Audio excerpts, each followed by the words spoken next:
नीतीश कुमार की हार की नींव रखने बिहार आए थे बागेश्वर बाबा। क्या शाह के कहने पर हुआ था बाबा का भव्य स्वागत? जैसे मोदी की मैजिक से आती है भीड़, वैसे बाबा के चमत्कार ने तोड़ा हर रिकॉर्ड। गुस्से में बिहार पुलिस ने काटा बाबा का चालान। क्या बागेश्वर सरकार के पीएम मोदी से सीधे होती है बात?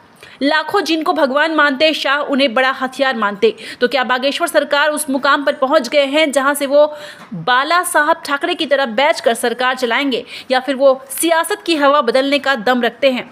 बागेश्वर सरकार बिहार गए पर पीछे बहुत कुछ छोड़कर आए हैं। नरेंद्र मोदी बेशक चुप रहते हैं, पर बागेश्वर सरकार पर क्या सोचते हैं, इसकी पूरी सच्चाई हम बताने जा रहे हैं। एक बिहारी 100 पर भारी की कहावत सुनी थी, पर एक बाबा पूरे बिहार पर भारी पड़ गया, पहली बार देखा है। जो बिहार जातियों की गहराई में खंड खंड बटा है, उसको एक बाबा ने पल भर में भर दिया।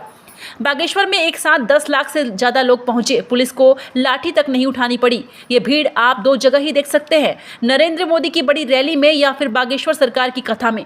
पर भीड़ तो तेजस्वी और अखिलेश यादव की रैली में भी आती है।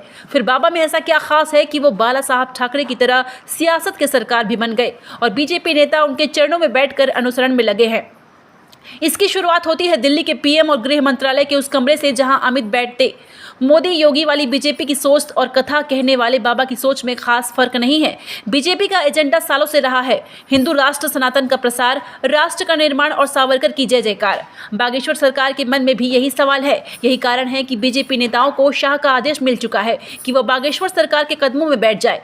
बिहार में जब बाबा गए तो नीतीश कुमार को लगा ठीक है, ऐसे बाबा आते जाते रहते हैं, पर पंडाल में हिंदू राष्ट्र का राज, बिहार की जातिगत राजनीति को बागेश्वर सरकार ने ललकार दिया।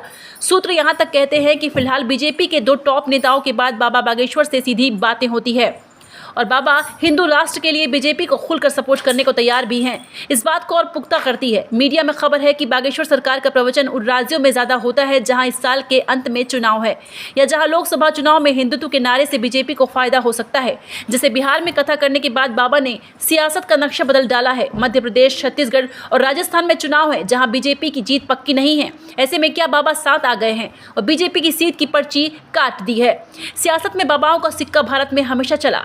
फिलहाल कोई ऐसा ताकतवर बाबा नहीं दिखाई देता जो सरकार बना और बिगाड़ सकता है। ऐसा भविष्य बागेश्वर सरकार में ही दिखता है। जाहिर है पीएम मोदी की टीम भी बाबा के हर कदम पर निगरानी रखती होगी। खबर तो यह तक है कि बाबा के हर बयान और हर की जानकारी पीएम मोदी खुद रखते हैं।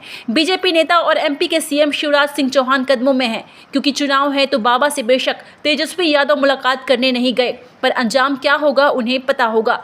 सिर्फ 26 साल की उम्र में जिसका इतना प्रताप हो, उसे योगी जैसे नेता ही समझ पाते हैं। भारत में अगर कुछ बड़ा हो तो ना बिना बागेश्वर सरकार के साथ होगा, और ना ही ऐसे ताकतवर लोगों को दूर रखा जा सकता है। मोदी शाह समझ चुके हैं बाबा अकेले नहीं हैं, बल्कि कई करोड़ लोग ऐसे हैं जो कि कहने पर एक व्यक्ति को वोट दे सकते हैं। वो व्यक्ति जो भारत को हिंदू राष्ट्र के पद पर लेकर चलेगा। सवाल कई है, पर जवाब क्या हो सकता है आप खुद तय करिए। बिहार में बाबा को जेल में डालने की प्लानिंग थी। पुलिस का प्लान फुस हो गया तो बाबा की गाड़ी का चालान काट कर ही पुलिस खुश है, पर ना तो पुलिस को पता, ना ही बिहार सरकार को। सत्ता से चालान काटने का आशीर्वाद बाबा बिहार में जनता को देकर आए हैं।